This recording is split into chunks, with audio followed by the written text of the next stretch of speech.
హైదరాబాద్లో అందరం కలుసుకోవడం, అక్కడ నేను ఆ ప్రతిపాదన పెట్టడం, అందరూ బాగుందని చెప్పి ఆమోదన చేయడం, వెంటనే federation of the bar association of Telangana 2015లో స్టార్ట్ చేసినాం. దానికి బైలాస్ రాసేటువంటి బాధ్యత కూడా నాకే ఇచ్చారు. ఆ బైలాస్ కూడా ఆల్మోస్ట్గా నేను వరంగల్ ప్రెసిడెంట్ వజ్రాజ్ వెంకటేశ్వరరావు గారు ఇద్దరే కలిసి ఆ బైలాస్ మోస్ట్గా అంతా కూడా ఎక్కువ కృషి నేనే చేసింది. The federation of the bar associations of Telangana will work in coordination with the bar council of Telangana. అది ఫస్ట్ బైలాస్. ఎక్కడ కూడా మనం డ్రిఫ్ట్ పెట్టుకోలేదు. బార్ కౌన్సిల్తో కోఆర్డినేట్ అయ్యి ఒక దాదాపు అప్పుడు మనం పెట్టినటువంటి సమస్యలు 41 years CRPC, house sites, health cards, పోతే అక్కడ నేను ఇది పెట్టించినది ఏది 100 crores. మనం ఈ గవర్నమెంట్ 100 crores అడగాలి. నేను జూన్ 2 తారీఖు 2015 లోపలనే తెలంగాణ ఫార్మేషన్ డే కరీంనగర్లో చేసినప్పుడే we are going to all this government 100 crores అని చెప్పి నేను డిక్లేర్ చేశాను. 100 crores అని నేను డిక్లేర్ చేసినప్పుడు అందరూ కూడా 5 కోట్లు కాదు, 1 కోటి కాదు, 2 కోట్లు కాదు, మేము వేరే ఒక 100 కోట్లు అడగాలి గవర్నమెంట్ అంటే 100 కోట్లు ఖచ్చితంగా అడగాలి.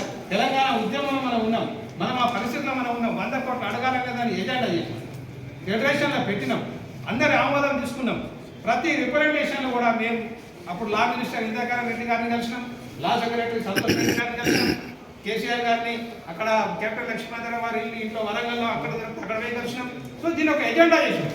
100 కోట్లు ఎజెండా చేసినాం. మేము ఎజెండా చేసిన తర్వాత ఒక 7-8 months తర్వాత కేసీఆర్ గారు 100 కోట్లు ఇవ్వడం, ఒక ట్రస్ట్ పెట్టడం, ఆ ట్రస్ట్ కింద పెట్టడం, ఆ హెల్త్ కార్డ్స్ మనకు రావడం, దాంతో జరిగింది.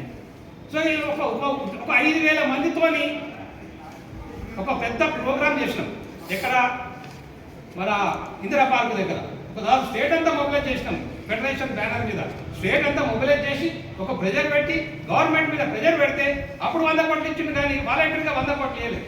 అది కూడా మా టర్మ్ అయిపోయిన తర్వాత ఇస్తాడని మేము చెప్పిన మాట టర్మ్ అయిపోయిన తర్వాత ఇచ్చి మా టర్మ్ తర్వాత నెక్స్ట్ మళ్ళీ బడ్జెట్ అడగలేదు.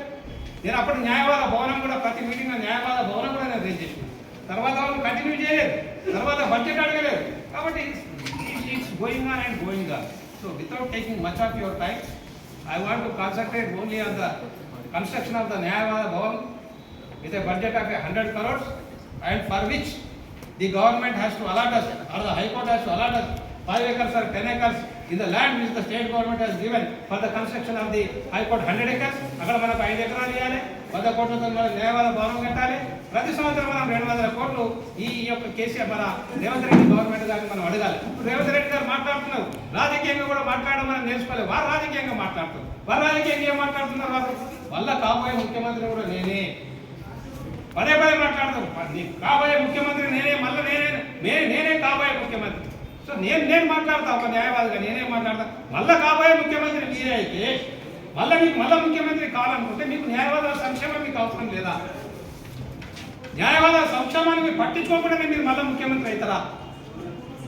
సో నువ్వు మళ్ళీ ముఖ్యమంత్రి కావాలంటే న్యాయవాదుల సపోర్ట్ నీకు అవసరం లేదా అనేది మనం పొలిటికల్గా మనం బేక్ చేయగలగాలి, పొలిటికల్ మనం పెట్టగలగాలి, పొలిటికల్ మనం కొట్లాడగలగాలి. కొట్లాడినప్పుడు డెఫినెట్గా పొలిటికల్గా ఒక కంపల్షన్ అనేటువంటిది రేవంత్ రెడ్డి గవర్నమెంట్ ఏర్పడుతుంది.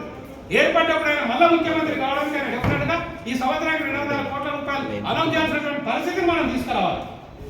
సో ఒక ఉద్యమ నేపథ్యం నాకు ఉన్నది. ఎక్కడ వెళ్ళిన ప్రతి ఒక్కరు కూడా తెలంగాణ ఉద్యమానికి మేము పనిచేస్తామని చెప్తారు. తెలంగాణ ఉద్యమానికి పనిచేయడం కాదు, తెలంగాణ ఉద్యమాన్ని సృష్టించిన దాంట్లో నేను కొన్ని 1997లో వరంగల్ నుంచి కాళోజీ నారాయణరావు, జయశంకర్, భూపతి కృష్ణమూర్తి గారిని కరీంనగర్కు పిలిచి తెలంగాణ ఫోరం అనేటువంటి ఒక సంస్థను పెట్టి 1997లో మొదటి తెలంగాణ మీటింగ్ కరీంనగర్లో పెట్టింది. తర్వాత ఇంద్రారెడ్డి గారిని పిలిచినాను.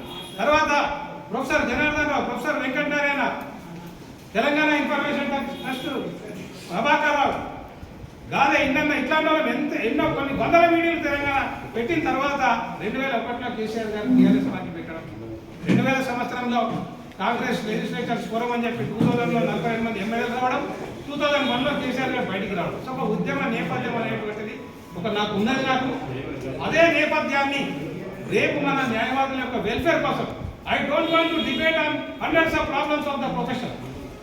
ఏ ప్రొఫెషనల్ ప్రాబ్లం ఏది ఎట్లా సాల్వ్ అవుతుంది అనేటువంటి మనం చూస్తున్నాం. నేను వల్ల I want to concentrate on welfare. కాబట్టి దీని మీద మీరు ఏదైనా డౌట్స్ ఉంటే మీరు క్వశ్చన్ రైజ్ చేస్తే I will try to answer it. రెండే ఒకటి, ప్రతి సంవత్సరం ఒక 200 కోట్ల రూపాయల బడ్జెట్ గవర్నమెంట్ తీసుకోవాలి, న్యాయవాద భవనం కట్టాలి. ఈ రెండింటి మీద నేను ఎలక్షన్ పోటీ చేస్తాను. Any questions you can ask.